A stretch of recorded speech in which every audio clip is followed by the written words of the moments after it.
Oh, shit. He's dead, Jim.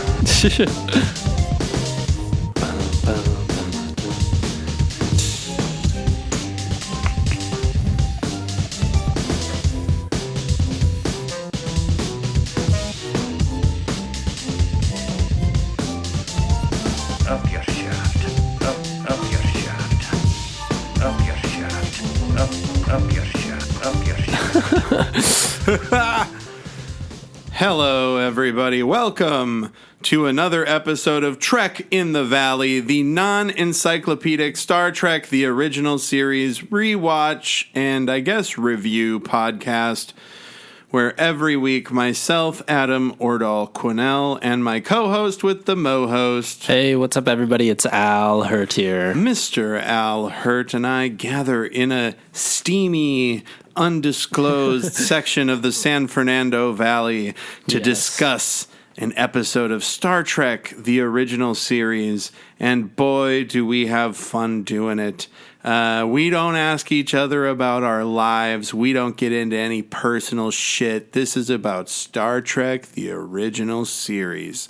And we do, however, open each episode with a segment where we talk about last week's episode. This is what does Al remember about Elan of Troyus, which is last week's episode. I forgot the conflict, but I remember, because a lot of these episodes now are just conflicts and races against each other. But it's, they're shipping, or they're flying in space out there. They're flying around out there. And they have Alanis of Troyus and this other guy, I forgot his name. He's a blue alien with antennas, I think. That's right. They have the leader lady and then the guy that's supposed to train her. Yeah. It's like a My Fair Lady thing where he's supposed to train her into being a proper lady so she can get married or whatever. And then she's just like, no, fuck that. And then it's all this drama and fighting. But then the big twist is that, like, her tears... Or no. Okay, so she's being really rude and moody to guys. And then Nurse Chapel, while she's helping one of the alien guy because he got stabbed in the back or whatever, she was like, how the hell do these people get married? Like, what do they do? Like, how do they reproduce if the women are so mean?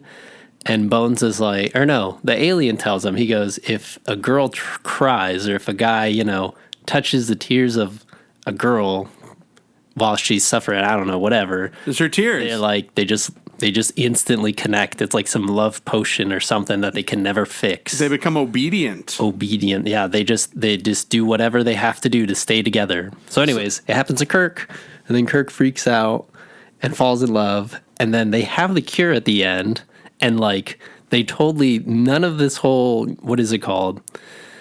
I guess and then what is it? The Klingons are attacking them too? Sure. Right? Because they're sending messages out? Yes. That's like another subplot. Yeah, the Klingons want... kill themselves. The Klingons want the war to happen. Right, but then the war doesn't happen. Oh, because she has dilithium crystals on her necklace. That's the ending part. I was like, where is it? There it is. They got dilithium crystals. That's why everybody's so damn interested. Oh, no, but the best part that I think we both took from it was that Bones was like, hey, I made a cure. And Spock's like, don't. It's over. Let Kirk feel this burn. No, they're just like, he's got the cure right there. His job. Jesus Christ. Now give him the stuff.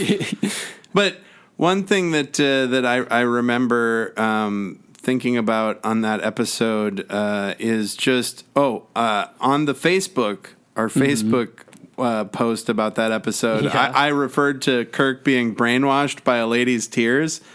And somebody commented, I wouldn't say brainwashed so much as, I can't even remember, like suggestive or something like, and it's just like, I mean, I was making a joke, but I mean, his brain seems pretty fucking washed. Like he's willing to sacrifice everything for her. And thank goodness he doesn't have to. But that was an interesting episode. Do we like it? What do you remember? I think we were like 3.5. Three and a half. It was on the up and up though. I was gonna say these next two episodes. Lots of knife wounds. Yeah. In that one, a lot of backstabbing.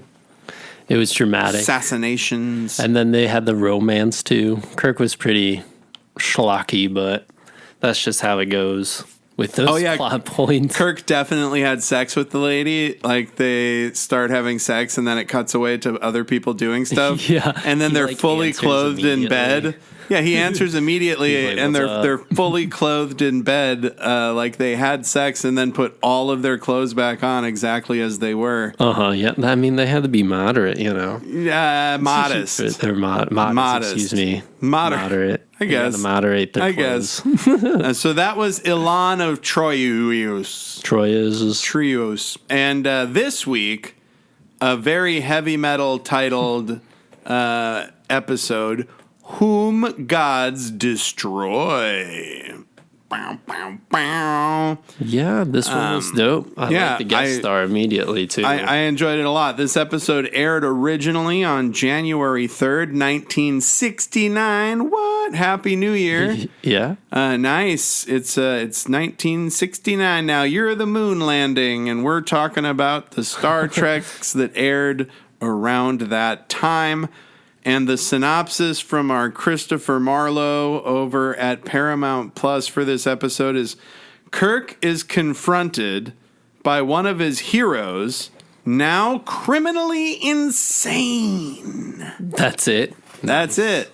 And I totally forgot the hero part of it until just now when I reread that synopsis. Yeah, it's always Lord Garth. Yeah, Lord Garth is his boy. Yeah, like Kirk always has the history stuff on the back pocket, just in case to make it deeper.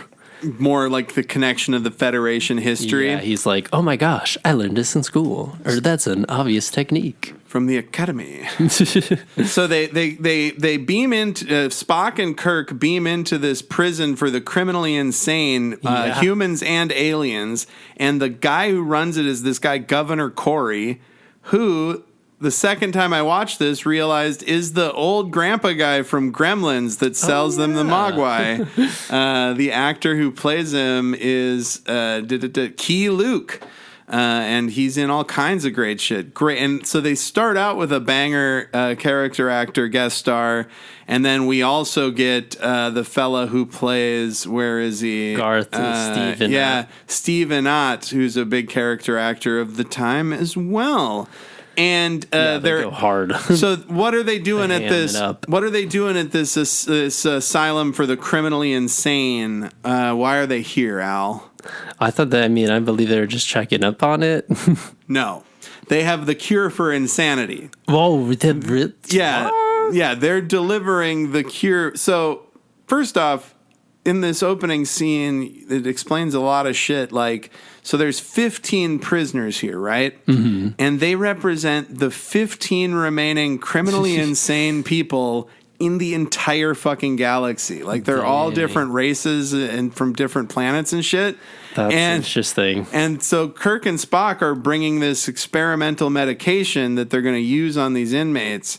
And that's right. I guess Bones is making crazy shit all the time. Well, too. And Spock is like, you've only got 15 people out of billions and billions of folks across the galaxy. Like, it doesn't really seem like there even needs to be a cure. Just like keep those 15 people here. And it's funny because the governor's like, I don't really trust this cure. And then we find out in a minute he's not actually the governor.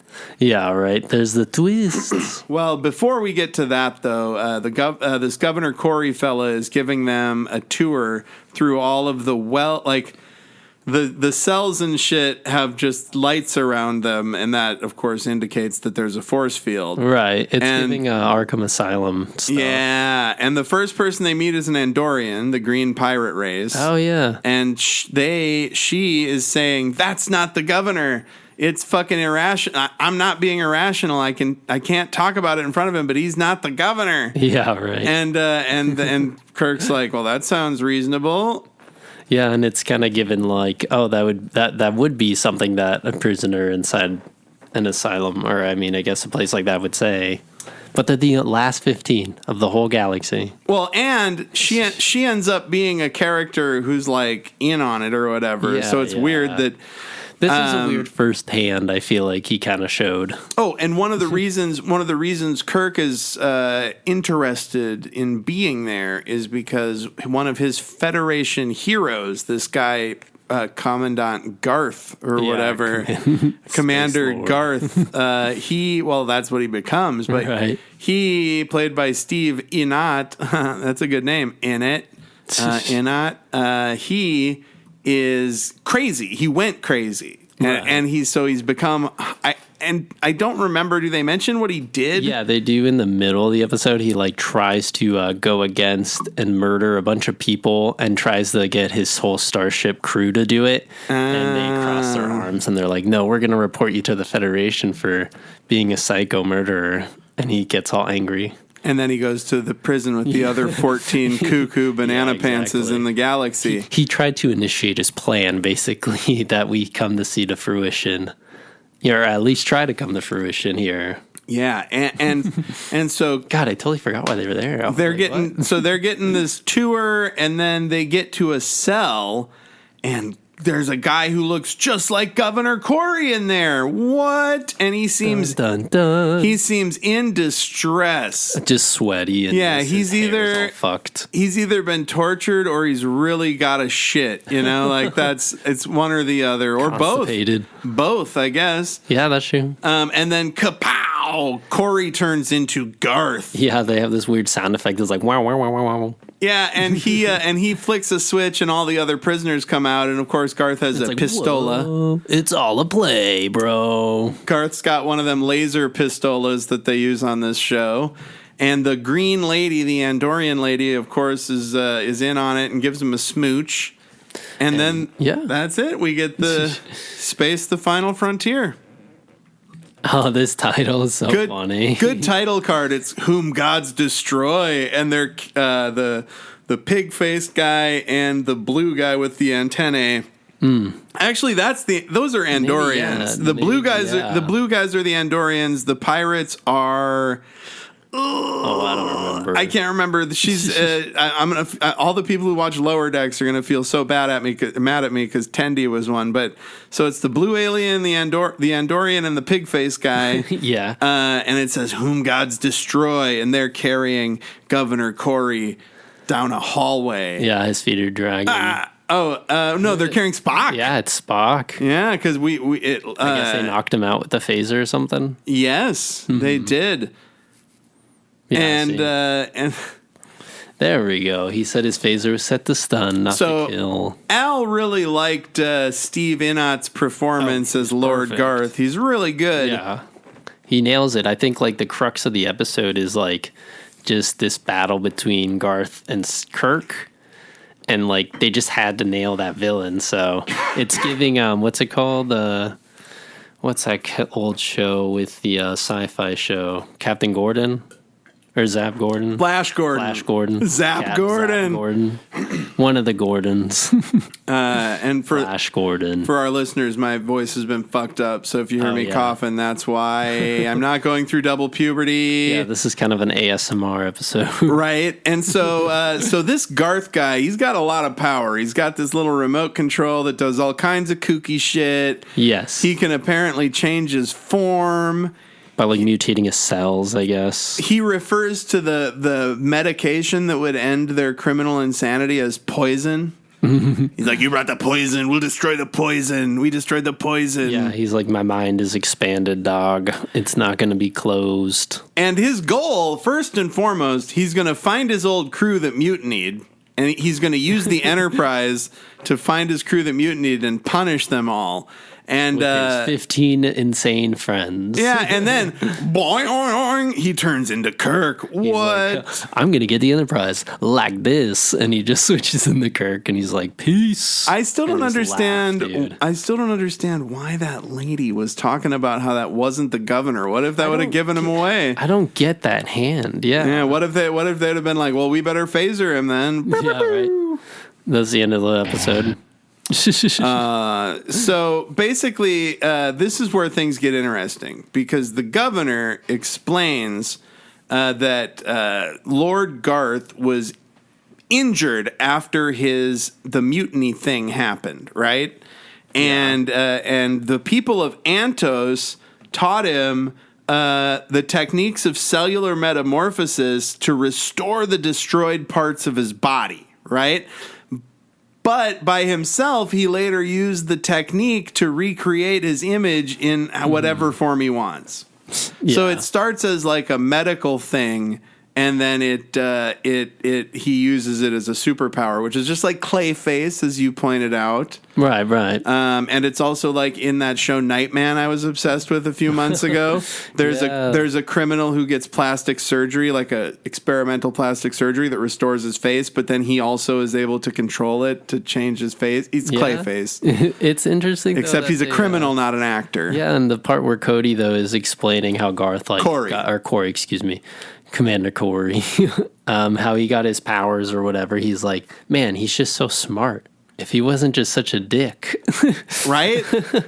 They had that little touch at the end, so I was like, oh, maybe there's redemption. Well, he was like a Starfleet hero. Yeah, right. That's how Kirk he got so convinced to, I guess, go after that race of people. Yeah, Kirk doesn't become so enamored so easily with people, but he does often. Not anymore. He does often get disappointed by his heroes, though. I was gonna say at this point he's seen plenty of people crash and burn. Remember that one sweaty guy when they were fighting the space worm that was destroying the planets? Oh man, that episode was really good. Right? I miss those episodes. Okay, so this is where shit continues to get more interesting because Lord Garth, in his disguise as Captain James T. Kirk, commander of the Enterprise. Yes.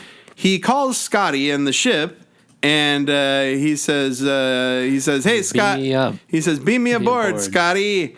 No, he doesn't even say Scott. He just says he just demands it, right? Oh, that's right. And it's kind of like, all right, well, queen to queen 3, right? Is that what he says, Scotty just says, all right, queen to queen's level 3. And he says, I said, beam me aboard, Scotty. And Scotty says, I said queen to queen's level 3. And he goes, I don't have time for chess problems. Beam me aboard. And then Scotty's like, I'm following your fucking orders, dude. Like, this is the code that we worked out in case one of the psychos tries to get back. And he goes, hey, I was just testing. Yeah. Like, let me hang up now. The level of suspicion on Bones and... Oh, that's great. Scotty's face, yeah. Yeah, the level of suspicion on Bones and Scotty's face. And then it cuts to Shatner as Garth, and he's just losing his fucking marbles. He's kicking the air. He's so mad. Screaming, no. He's like having a tantrum and smacking the ground. Fooled by a safe word. Yeah, right. And then he turns back into old Steven a.k.a. Lord Garth. Security question there. Right? It's like a Capatcha. Yeah, right. Prove that you're not a robot. And he's got a cool jacket. That's something we didn't mention before. He's got like a big fur coat with a gold lining. I fucking love it. I just think what's refreshing, too, about this is that usually in the past couple of episodes, I feel like the villain has just been getting everything right. And this is like... obviously a villain that's inferior to the Enterprise and all that. Right. And he just immediately gets blocked. Yeah. That's what's just so satisfying about it. Absolutely. And it stays on that planet. Like, it leads up to the ship. On the bridge. They're just like, whoa, I hope they're okay down there. Right? On the bridge, Bones and Scotty's like, I mean, it was his idea. Why didn't he give me the countersign? And this yesterday. Bones is like, something's wrong. And Sulu checks the sensors. Can't beam anybody down. There's a force field in full operation on the planet. They said that at the beginning, I think. And transport or whatever. And Bones has a great line where he says, how can we be so powerful as to beam people to planets and destroy planets, but we are so helpless right now? Yeah, right. What's he say? How can we be powerful enough to wipe out a planet and still be so helpless?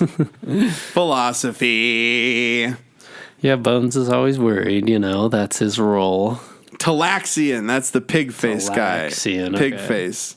He's Jason Mantzoukas plays a Talaxian on that Star Wars Prodigy, the kids show. Oh, okay. And he's still just saying, this guy's just saying, I'm going to take the Enterprise if I have to shatter every bone in Captain Kirk's body. Yeah, and in my notes, I was like, how does he think that's going to fucking... It's not like shattering every bone in Kirk's body is going to give you the fucking password. Like, and what the hell? You get the password, what next? But he's not really thinking that far ahead, Mm-hmm. Once you hear his master plan in the middle, it's just really unexpected and just like, oh, all right.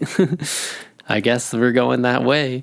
And what was the other thing I was going to mention here? How would I know that? It's cool that, what was I going to say? It's cool that now that they're doing reoccurring aliens and stuff too. Yes. And they're like having some continuity with like the Star Trek lore. Absolutely. They're sending their foots. And so, at some point, I don't know if he's said it yet, but at some point, Garth said "limitless power," which is from which will be used in Star Wars later. Oh yeah, that's right. Yep. And then now this motherfucker's like, I've invited you to dinner, and he goes, and so Spock and Kirk are going to dinner, and he's like, is Governor Corey coming? And he's like, he's not fucking invited. Yeah, right. He's like, oh, I guess I see that. And he goes, come check out our entertainment. It'll be dope. Like, you'll have a good time, and we'll just chill out. The entertainment is the Andorian walking the Talaxian around like a wheelbarrow, like they're playing wheelbarrow, and everybody's Super clapping, strange. having a real good time. And the lady, Marta, is all over Kirk. And, of course, Lord Garth does not like that. Yeah, it's a bunch of jealousy and a lot of toxic relationship stuff coming out. He calls her a stupid cow, and it's fucked up. she's really fucking negging her hard, dude. Yeah, and there's this really funny bit where she starts reading like some poetry or starts, saying off some poetry, and she's like, "Oh yeah, I wrote this yesterday." And he goes, lies. Oh, because it's a Shakespeare sonnet. It's a Shakespeare sonnet. Let me hear one poem you've written. Yeah, and he what is it? Him being Garth. Garth is just screaming, and this scene is just so awkward. Yeah, but it's hilarious, though. Oh, yeah, it's the shall I compare thee to a summer's day, yeah. But she's like, hey, I mean, I did technically write it yesterday, so I don't know. They're just both being really pedantic and shitty and crazy. Petty. It's almost, I was just thinking, man, it's almost like they're mentally unwell. It's not like they have really a plan they're setting. Yeah, he just threatened to kill her with his bare hands, and she went to hide behind two of the other 15 crazy people in the galaxy. And there's just this random break. Well, she does a sexy dance, but that's because her people do the sexy dance. Like, hold on, what race is like, Tendi? the green giant lady. Star Trek. Orions. The green ones are Orions, okay. and the Orions are always the sexy dancing belly dancing lady. In another episode. A bunch. Yeah. I'm pretty sure wasn't there an Orion belly dancer in the episode where Scotty is Jack the Ripper's soul? Oh yeah, there's also isn't there an Orion too when they're doing the gladiator one? Yes, absolutely. On that planet. Absolutely, there was. Yes. Gosh, yes. we're connecting the dots here. This dance sequence is very long. She's still dancing, it's definitely folks. not as bad as the Spock and Kirk dancing when they're under telekinesis.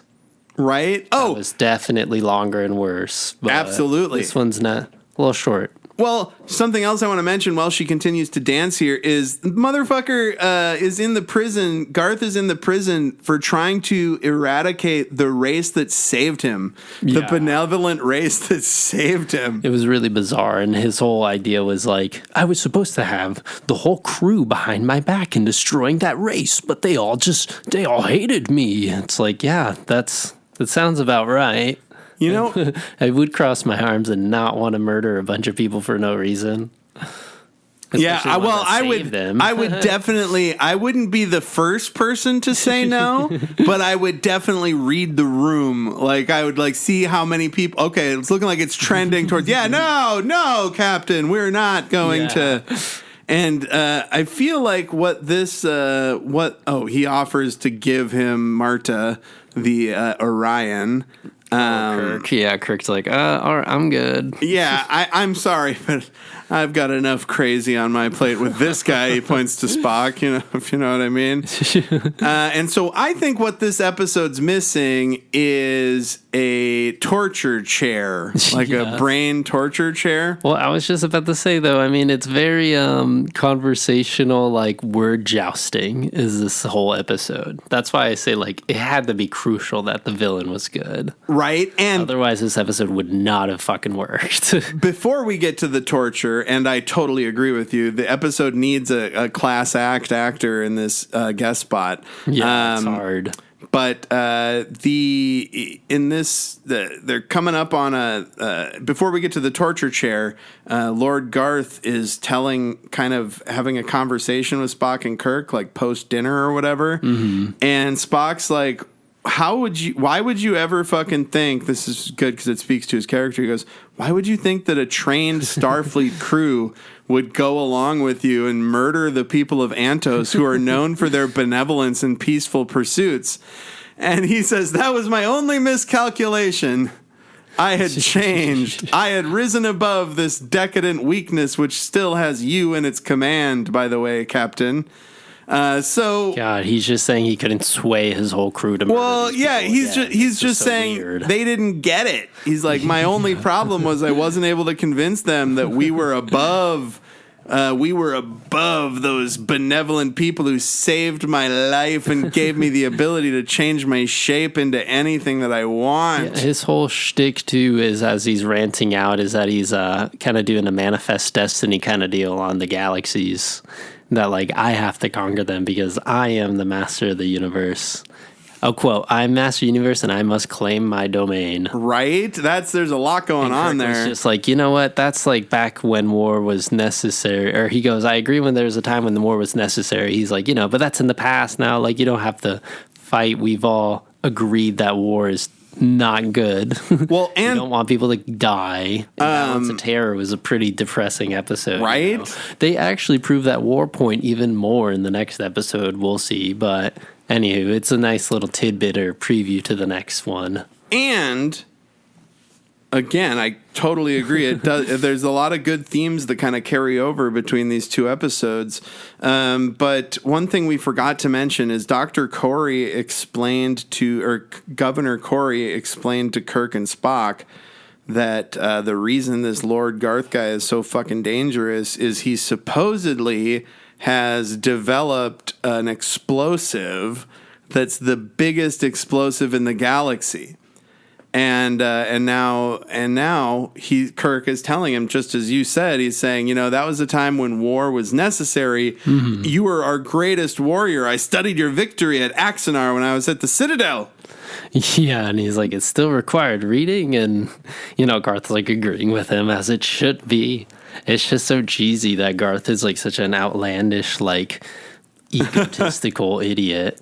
Well, yeah, just like cannot see what his plan is dealing with. And one of my favorite parts is that he has to silence Spock eventually, because Spock is just like, too logical. What are you gonna do? What's your plan? What's next? Well, Kirk even throws it in his face. He was like, yeah, that Antari or the Araxis, what was it? I want to look at the planet. What is it? We studied Andorians? No. It's the Axanar. So he goes, when I was a cadet and I went to Axanar, it was on a peace mission. So that's how much things have changed. And Garth is like, peace, a bunch of spineless politician wimps, yeah, right. Peace mission politicians and weaklings. He's like, you're woke. Oh my God, yes. It's awful. And Spock is like, what Kirk is saying, and this is so interesting yeah. because Spock is saying Kirk's being logical, and that makes fucking Garth go even crazier, right? Yeah. And you really do see that he is insane. It isn't just like he's a kooky guy that's got a strange motivation to do something evil. Yeah. He really is like unhinged. Like the shit that he says doesn't make sense, No, yeah, he like shouts at them all the time when it's really unnecessary, and he kind of goes off on these crazy rants and these, what is it called? Tangents that doesn't make any sense. And that, the overall reaching goal is that he's going to be the best. He has all this infinite, limitless power, like you said. At 20 minutes in, he says, they will flock to my cause, and for good reason. Limitless power, limitless wealth. And is that just because he's going to use that powerful explosive and like like and just say by the elite. Right? Oh my God, he's Trump. Yeah. Oh yeah, this is just so weird. Lord Captain Garth Trump. Yeah, it's like it's pure aggression, and Spock's like, there's no plan though. Like, what happens if there's a war on this planet and this planet? And he's like, shut up. Shut up, I'll blow talking. it up. Yeah. I got the biggest fucking explosive, dog. Did you miss that part about the biggest fucking explosive? And so he tells Spock that he's got to remain here and he's going to take Kirk with him. Let's see here. Do we get to the motherfucking torture chair yet? Oh, he asks Kirk, what is Queens to Queen level 3? And Kirk says, I won't tell you. And he says, you'll talk freely and quite soon. He does that finger snap and it's dun dun dun. And then this fucking weird chair comes in. They roll in the torture chair for rehabilitation purposes. Oh. Does this remind you of anything? Like when there was the other prison that they went to where there was a rehabilitation chair and Kirk got stuck in it for a long time. There's that light that spun on the top. Yeah, but the lights are on the sides. Oh, it's like a Total Recall. It does look like a Total Recall thing when Arnold sits there and they put those things next to his head. It's like Frankenstein too, I guess, right? Lightning, electricity. Just metal chairs with the things around your head. Dude, so he's going to put the governor in it first to kind of show Kirk what's up. And yeah, that's right. Man, this fucking actor, Key Luke, is so good. Yeah, he's been through a lot. He's just so good, and he's so sweaty, and he's got prosthetic damage on his face. He's like battle damaged, Key Luke. Yeah, he's been up for days being tormented by these assholes. And then there's an orange light and a teal light on each side of his head. His eyes get super wide. He is not into it, I gotta say. Again, this is where the guest stars just crush it. Right? Both of them. You feel like you're in it. And so he's trying to get Kirk to say what Queens to Queen level 3 is by torturing this guy in front of him. And he still is resisting, but he won't. And like that's just it. Like Kirk would let that guy die to save his crew, and it's just like the other time Kirk met another captain who went crazy on a planet. They don't get it that Kirk is like the platonic version of a captain. Yeah. Like he will make the right decision by his crew no matter what. Even if that means dying himself. And these guys don't get it because they would never think that, you know? Exactly, because they're too egotistical and they think about themselves. Meanwhile, Kirk literally puts himself on the line for his crew all the time. Right. So, yeah, we see that cool juxtaposition. Queens to Queen level 3, Captain Kirk. It's kind of like a classic. This is, again, giving the Flash Gordon classic hero villain, like, hey, I'm going to get you Saturday morning cartoon kind of vibe. Dude, and the shots in this are great. Like, so it's got it's starting to get better. It's a shot. Oh, the editing in the next episode is awesome too. So they're showing Kirk in agonizing pain, and the camera pans to show Lord Garth, and then it continues to pan to show Marta in the background. So it's like all these levels, like foreground, background, the wall. The set design in this episode is so much better than the open blackness of the 2 episodes ago. What's happening, I think, now is that as we see this transition from 60s, 70s stuff, is that like we're seeing more close-ups and they're getting like they're having more fun with like the actors and like showing closer shots and cooler angles and lights and stuff. Yeah, I think they're definitely mixing it up. Flat shot of just seeing everyone, you know. I feel like it kind of depends. It depends on like how ambitious the crew is that week, for sure. Because sometimes it's pretty static still, but this is a well put together sequence. And she actually, Marta's like, "You're gonna kill him," and he's like, "You're right. Do you care enough to swap places with him?" Oh yeah, that's right. And she's like, "Oh no, never mind." Yeah. Back on the ship, the dudes are desperately trying to figure out how to get Kirk out of there. They're like, we could maybe land a shuttle on the far side of the force field. If they made it, they couldn't carry anything powerful enough to break through the asylum dome. And so only the ship itself could break through the dome, but that would kill Spock and Kirk. And that he's like, "Doctor, they may already be dead. Scotty has seen some shit." Honestly, it's pretty funny though, because the last time he say something like that, when Kirk was getting tortured by those walnut head people, as we call them. Yeah, our very tactful name, the Walnut Heads. Yeah, Scotty was like, I'm pretty sure Captain Kirk has it handled down pat. And it just cuts to Kirk being like tortured. And Yeah. he's like fucking held up with these strings. And he's like, please stop. But this time he's like, I can. He's probably dead. down. He's probably dead. This time he's like, they might be dead. I don't fucking know. Like, why do anything now? And so now, of course, Marta is trying to get the information from Kirk, kind of, and also making out with him. I think this is the only part where the episode kind of feels weird. It's like retreading this whole issue.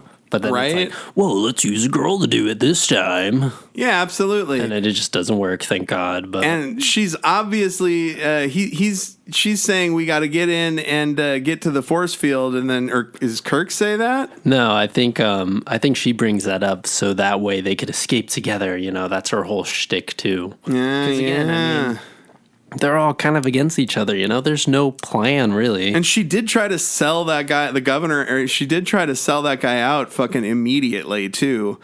Yeah, maybe that wasn't part of the plan. That was really weird. So she is saying, I can help you get out of here if we escape together.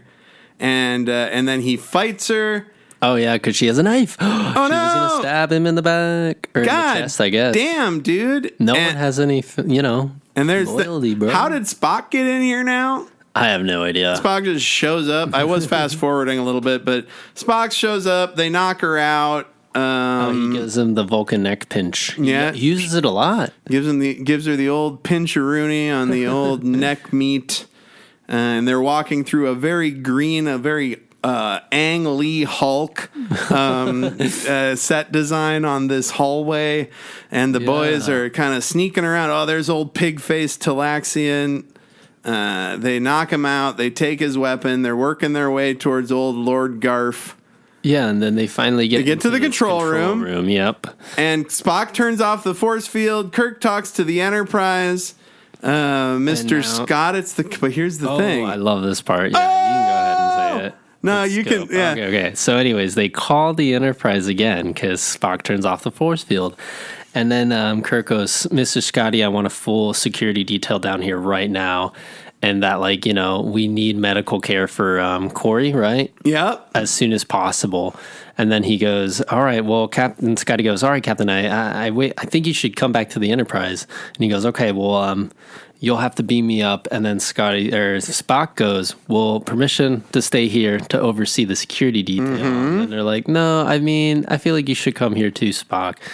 And so then as they're both beaming up, Kirk kind of hesitates, and he's like, "You know what, actually, Scotty, you can, or Bones, you can, or excuse me, Spock, Spock, you can do the counter step this time." And he doesn't know it because he's the guy. Yep. He's Lord Garth. And remember 2 minutes ago when I was like, how does Spock show up? Yeah, exactly. Yeah. Because it wasn't Spock, motherfucker. That's a good point. Because I'm not just baked. They did it on purpose. No, and the giveaway, too, was when Spock was like, "Captain, Scotty's waiting for the countersign.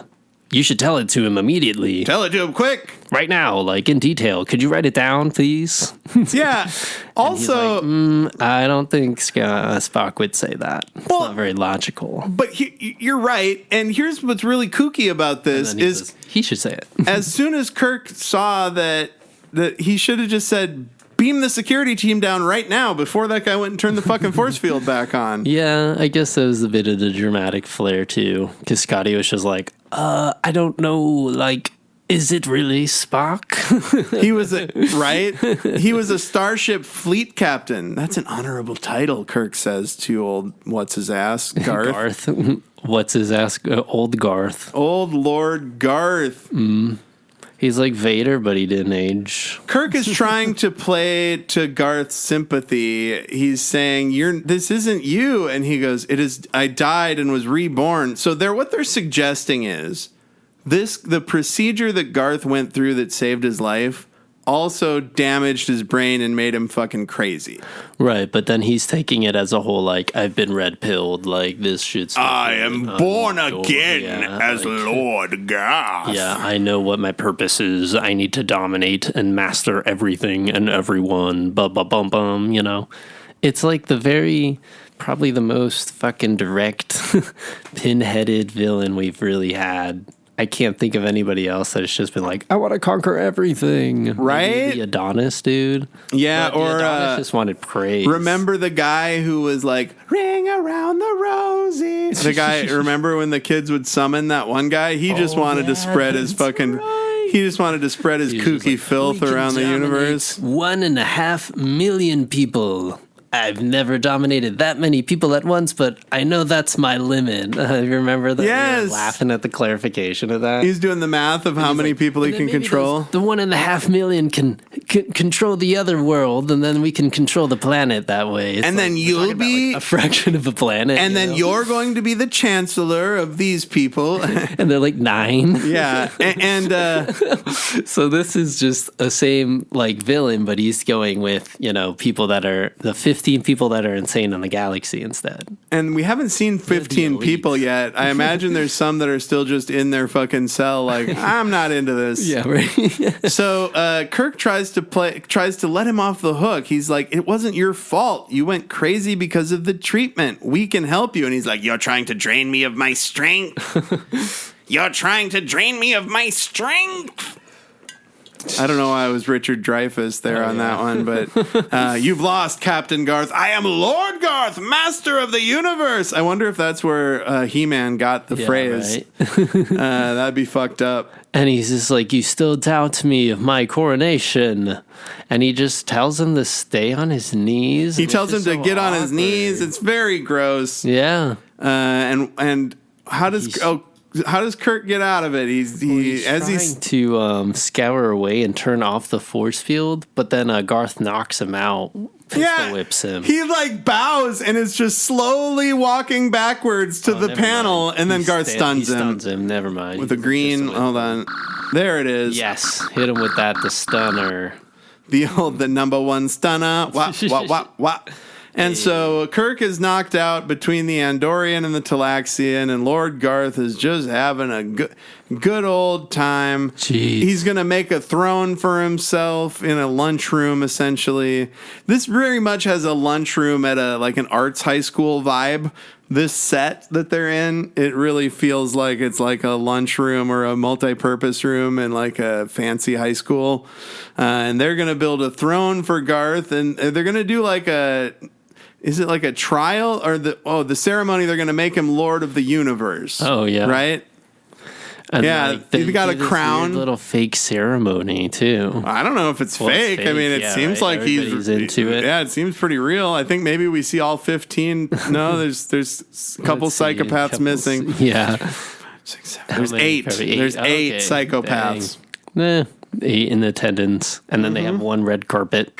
Some people did not get invited. Little tinfoil helmet and crown thing. He makes Marta his consort and gives her a necklace, and then he designates Captain James Kirk of the Starship Enterprise to be the heir apparent. Of course, he's thinking ahead. There we go. That's the only semblance of a plan. Right. So when I die, Kirk will become the Lord of the Galaxy. He's a great starship captain, just like me, and he'll see the goal. His throne sucks. It's like a upside down garbage can on top of a conference table. It's someone's conference table that they just killed last week. So he says, "Get rid of Kirk so that we can celebrate." So that we can finish this. And Kirk, obviously, they take him. Why do they take him to the fucking control room? I have no idea. Probably to get people to beam down. I guess. Yeah, and so Kirk is just trying to convince him. Very last rope. Look, this guy's a psychopath. Come on, just let me. Dude, fight him back. You'll be safe. We'll figure this all out. He keeps just inching over to that fucking force field panel. He just can't get there. He cannot make it. Oh my god! I was remembering then. Yeah, the Talaxian pistol whipped him. and they're going to put him in a chair, and they've arranged a small entertainment for him. And he's holding a flask full of explosive, and he said, the resulting explosion, if I drop this, would vaporize this planet. And it feels like, haven't we had a stronger explosion than that before? We see planets vaporized all the time. Or they've just disappeared. It's been after the fact. And he says he's arranged a demonstration. He opens up a window and right. Whoops! They drag Marta outside into the atmosphere where she can't breathe, and she's got a molecule of this explosive on her necklace, and he fucking blows her up. And then it cuts to the Enterprise, and he says, "There's been an explosion on the planet." Wow. And then so Scotty's got to get through, and Bone says, "We're gonna kill everyone on the planet if we try." And then Scotty says, maybe the ship's phasers can cut a little hole in the weakest point of the shield. That's your last bet? Right. You didn't try that first? Jesus Christ. I'd be like, we're still trying to cut through it with the phasers, and it's not working. It was the first thing we tried. No, and also, too, they try to confirm, hey, we're not going to affect anybody on the planet, though, right? And they're like, yeah, mark a course for that direction and make sure the ship's phasers are ready to poke a little hole in the force field. Right? So are they going to try and beam Kirk out through the hole? I guess so, yeah, because they could dissipate his cells, right? Mm-hmm. But anyways, so Kirk is now just stuck and is bringing out, what is it? Spock is still in prison. Spock is pretending to be asleep when his captors come to get him. And then he Vulcan neck pinches them both. And he gets out of that. Heads to the control room where... That's what I'm saying. Like, it's a very, nothing burger in terms of the villain, right? But that's what makes it so funny, too. And then he shows a view screen of Spock walking around, and he says, fascinating. He says fascinating about Spock. That's a good one. It's flipping the trope on him. Right? And then we get to the moment we've all been waiting for. Spock gets to the door of the control room, and he opens it, and lo and behold, there are two James T. Kirks. Dun, dun, dun. This is what inevitably happens when you got a goddamn shapeshifter or fucking changeling or what have you. It's not him, it's me moment, you know. Yeah. Him, Look at me carefully. Look at me carefully, Spock. Can't you tell him you're captain? And then Queens to Queen, and Spock just says Queens to Queen level 3, and Kirk says, I won't answer that. That's exactly what he would say. Right. That's exactly what I was going to say. There's a lot of, I love these moments when it's like, that's what I said about you, but that's what I said about you. There's in the Rick and Morty about the heists, when he's got the robot Heistatron that he's performed, and him and Heistatron are going back and forth saying, that's what I programmed you to believe. That's what I programmed you to believe. That's what I programmed you to believe. Same shit. I fucking love it. And now, how would you decide? Like, how would you know? Like, how would you guess which Kirk is the Kirk? Well, obviously, I guess not exactly the way Spock would do it. It would be the smartest way is to wait it out, obviously, which is the answer, because Spock goes, you cannot maintain that form. It uses a lot of energy. But the way he asks and breaks it down is really smart. I would go after the empathy first, too, though, because remember, he's very egotistical. Right. So that's like another hint at the very end that Spock kind of figures, too. But he does say, look, the first thing Spock does is, what maneuver did we use to get away from that villain and da-da-da-da-da, you know? And Spock was like, or Kirk goes, the Cochrane deceleration. And I was like, thinking, is that Cochrane too? You know, it's like funny how they put that together. And then, but the other Kirk is like, but wait, Spock, that's a regular ass maneuver everybody knows. The Cochrane deceleration that's like textbook. And Spock's like, oh, all right, well, a classic battle maneuver they call it. You can't. Or he says you can't indefinitely hold the power of shape-shifting as Kirk, so you know what? I'm honestly just going to wait this out, and then they both just start fighting each other. Right? Whichever one of you is Captain Garth must at this moment be expending a great deal of energy to maintain the image of Captain Kirk. That energy cannot be maintained indefinitely, and I have time. Jeez. Yeah, there's no ticking clock, you know? It's like you just phaser any goofball that comes in. He even pulls a chair over. Seriously, no, and then in the background we have the Enterprise floating around and poking a hole in the force field. Right. Anyway, so, and Bones can do like some cell. Well, actually, if I don't know how they'd figure Why it did out they scientifically, right? This is a weird edit. So I'm not trying to bowl over you, no but worries. so the fake Kirk chops Spock, and then there's a really quick. They speed up the footage of Spock sitting down to make it look like he fell harder on the ground. And I guess that was the only shot they had that day, and they're like, "Fuck, we'll make it work." Right? Or Nimoy's butt hurt, so he couldn't. He couldn't. I'm not gonna twist like I'm that. not gonna fall down, and my stunt double is fighting Kirk. That's so right. Remember when we saw them getting bombarded by those tanks and stuff, and Kirk Yes. was flipping and stuff, and Bones collapsed, but Spock was just like, "I'm just gonna lay down. I'm gonna here." politely lay down, and Just now gonna we've rest got my knees. we've got two Kirks rolling around on the floor. One is Shatner, one's his stunt double. Right. And The it's like, stunt double's "What's like, I never happening?" get to do this. I'm your captain, Spock. Shoot! And they obviously do this great split screen. One Kirk has a chair over his head, the other Kirk's crouched. Again, we see Look the at that. whole ego, empathy, Kirk sacrificing himself, kind of deal. And Kirk says you must. One of the Kirks says you must shoot, but you must shoot both of us, and that way that's it's- how Spock knows. Yeah. It's the only way to ensure the safety of the Enterprise. Spock just nails the guy with the chair. Yep, and he says, Captain Kirk, I presume. Yeah. Queen to Queen's level 1, And and he the says it response right is, after. oh wait, what is it? That's the answer. King to King's level 1. Queen to Queen's level 3, Queen to King's level Queen to 1. King's level 1, excuse me. That's for 3D chess that they play. That's what the levels that's mean. right. Yeah. Right? Whoa. Right? Too many levels, bro. And then Governor Corey is fine. And then they've got the anti-crazy thing, so they give these psychos a shot, and then they become Experimental normal. shots, and they all are one by one becoming normal. So it's a very nice, happy bow tie ending. Right? And then Lord Garth, he's getting the motherfucking chair treatment, and he's still got his green gold boots on. Yeah. And then he's like, Captain Garth, I'm James Kirk. And Spock says, I'm Mr. Spock, science officer on a starship. Yeah, and Garth is like, wow, this is amazing. The Starship Enterprise. Starship? Wow. Starship? He's like, yes. Kirk's like, yes, sir. The Enterprise. I'm the captain. It's pretty dope. I'm the seems so captain. happy and smug now. He's like, this is my hero. I'm blowing Right? his mind. And then the guy shakes his hand, and it's like, your brain is having problems. The medicine seems to be having side effects. But it's very encouraging, the guy from Gremlins says. Yep. And they march Lord Garth off the screen, but does he still have the power to change shape and shit? No, I don't. I think it's like an amnesia kind of thing where it's Maybe like, he won't remember that he can do it. And he turns has to around. basically reset his psyche. He turns around and he says, am I supposed to know you? And Kirk says, no, Captain. No. Yeah, and they're just wiping their hands clean.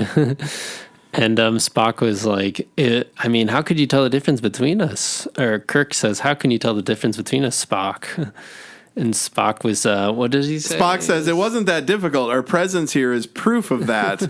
And And he's like, well, yeah, duh. Congratulations, Spock. And Kirk says, what took you so long? And he says, the interval of uncertainty was actually fairly brief, Captain. It only seemed long to you. I was waiting for Victor in the hand-to-hand struggle, which I assumed would be Captain Garth. Oh, that's right. And he's like, I assumed Captain Garth would win the fight, so I was just going to wait and see what happened.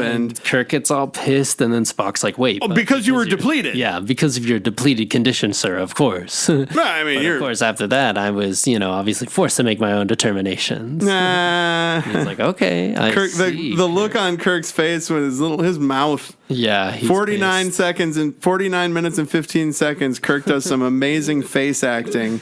He says King Solomon would have approved because King Solomon was the cut the baby in half guy. Oh, yeah, jeez. And then we get a rad remastered shot. Oh, the mint chocolate chip planet. Oh, okay. We didn't mention it. So at the beginning, it opens with them on the around this planet where the prison is, and it looks like mint chocolate chip ice cream planet, right? Oh man, I'm gonna eat a cold slice of pizza after this recording. So that's the end of this episode. How the gods destroy. So what did whom gods destroy? So what did the title mean? Was that just a reference to Lord what's his name's explosive that he was going to use to cow the galaxy into following his maniacal will? Maybe themselves. They're like too much of themselves. They destroyed Corey. My man Corey was all sweaty and shit. Yeah. Just dying. And he's a governor. Mm-hmm. He's a governor of a prison planet. I don't know. I just think it's very ambiguous. Maybe it was literal, in the sense of like the gods destroy a planet. But I guess gods destroy people in the sense of some people think they're gods, right? Yeah. Or like he thought. There we go. And he thought he was a god and he was going to destroy everybody that wasn't on his level. There you go. All the people around him were like, bro, you're just destroying yourself. And he's like, I have a plan. You'll be the heir. Right. What a kook. What? I really liked how out of nowhere all of his ideas were and how he just never got through the safe word of the Enterprise. Yeah, that was the very first conflict in 10 minutes, 11 minutes in the episode. Yeah. He's like, beam me aboard. God. I was like, what? You didn't say Scotty? Okay, the Queen's level 3. He's like, what the fuck are you saying? Immediately. And then after that, I love the shot of Bones and Scotty on the bridge where they just kind of look at each other like, that was fucking... That happened. Yeah, right. And he's like, he literally taught me this the other day, just in case. I really should look at my notes more when we're talking because more confused. I like a confused Scotty as well. Yeah. I've got it says Orion right in my notes. I would have known that right away. So what do you think? Before we give our ratings, we usually talk about kind of generally what we thought of the episode. So what did you think? Then I'll do mine. Okay. Let's see. Great guest stars. What's his name? Garth carried. The actor who played Garth and then the actor who did Corey was good. I think the plot was just very, I don't know, I keep going back to it, but like very classic in the sense of like, there's just this one villain that just doesn't understand that things aren't going to go his way. And the hero is just, there was a lot of talking. They was trying to convince him, that it's not going to work and that they're trying to save themselves from his mania and his, destruction of his potential destruction. But I guess he never really got close other than the fact that they got stunned a lot and they got hit in the head a lot. But then Spock ended up Vulcan pinching the way out of this situation. But I thought the best parts of the episode was the guest stars and then I guess all the verbal jousting, everybody just arguing in between each other and him saying like, you know what, war doesn't make fucking sense anymore, dude. It doesn't matter who's master. The universe is way too fucking big or galaxies are way too big. Like no one cares as much as you would think. And the way that he had no plan. Yeah, he's trying to convince him. So silly. He's trying to convince him like, it's not even going to fucking work, dude. You're going to get out there and be like, oh, this sucks. This is different. I just love the part when he quiets or he tries to shut Spock up too. He's like, make that man stop talking. Escort him out of the room. Yeah. Spock's like, so what's next? What are you going to do, buddy? But I guess overall, let's see. I guess I would rate those little shapeshifter machines, I guess. Okay, yep. Little shapeshifter, but his little remote control. Gadget. Yeah. I guess out of 5. I don't know. I really like this episode. I guess I'd give it a 4 out of 5. 4 out of 5. That's pretty good, man. Yeah. I'd recommend this to other people. Right? And I would say the stuff that I wanted to mention is the Orion dance took hilariously long. Yeah, it was so long. They've done a prison planet before. So the fact that they're like, these are the last 15 kooks on the, we know that's not true because there's all kinds of prison planets in Star Trek. I love Garth's syntax when Kirk says, "I'm more of an explorer," and Garth says, "And so have I been." His flair for language is great. The Shakespeare, the lady Marta saying she wrote the Shakespeare poem fucking rules, because she says, "Well, I'm the first person to do it on this planet, so I wrote it on this fucking planet, dog." Also, too, when he goes lies, it's hilarious. Yes, he just screams and sweats. Garth, I'm talking about. Yep, of course. Limitless power, limitless wealth, master of the universe. Marta's green paint rubs off on Kirk. That's great. I thought this episode was boring at first, but the second half is fucking awesome. All the double Kirk shit rules. And honestly, I thought just stun both their asses and then wait till they revive, and then that's what Kirk says. Yeah. They end up chemically lobotomizing him. It's like, that's the medicine. Wow. Spock says, a little whoop. Spock says he assumed that, I thought it was hilarious that the reason Spock knew it wasn't Kirk is he knew that Kirk was going to lose the fucking fight. It didn't have anything to do with Kirk saying stun us both. True. It was that he was going to lose the fight. And honestly, in hindsight, I would give this a 4 out of 5 as well. I thought it was a lot of fun. Yeah, it was fun watching it and talking about it. And so that we both thought that this episode, Whom Gods Destroy, of Star Trek the Original Series, was a 4 out of 5 little shape-shifting devices that guy used to shape-shift. And so now is the time in the episode where we come up to our review, or our recommendations for media, music, video games, what have you. Al, what do you got? Let's see. I did finish the Has-Been Hotel. Yeah, I mentioned that before. Still good, though, right? Yeah, it's pretty solid. I'm excited for the next season and what's going to come up with that. There was, let's see. I'm looking through like my likes right now.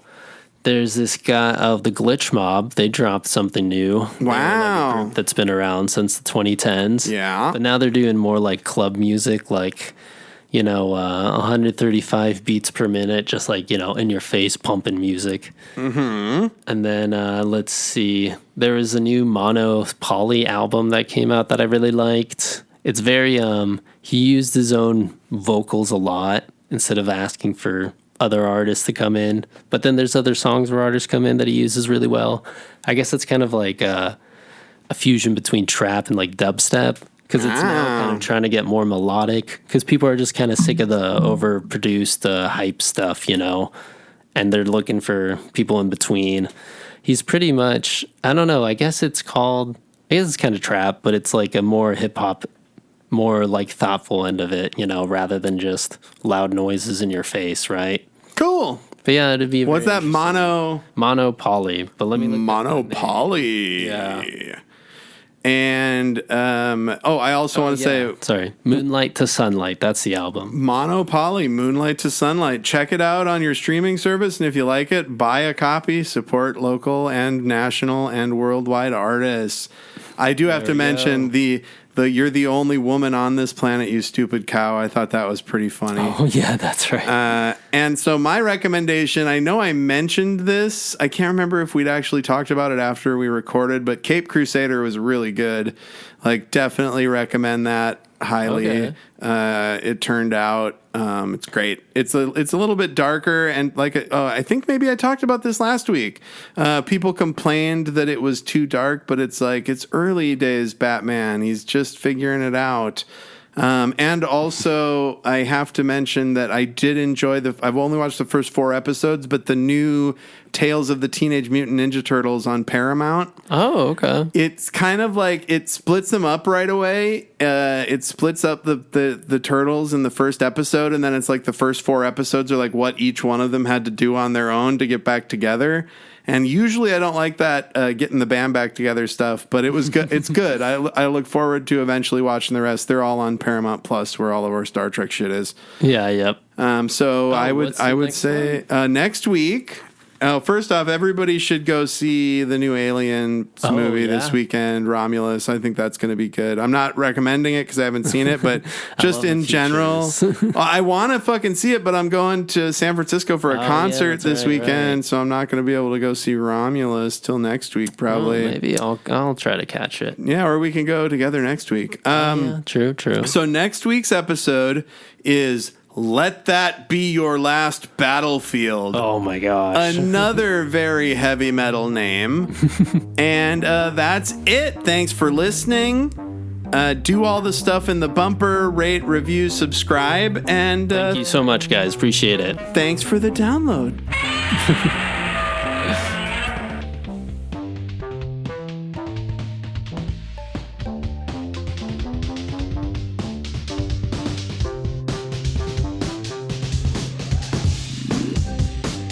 Trek in the Valley is executive produced by Adam Ordall-Quinnell and Al Hirt. Theme song by Al Hirt. Recorded by Adam, mixed and edited by Al.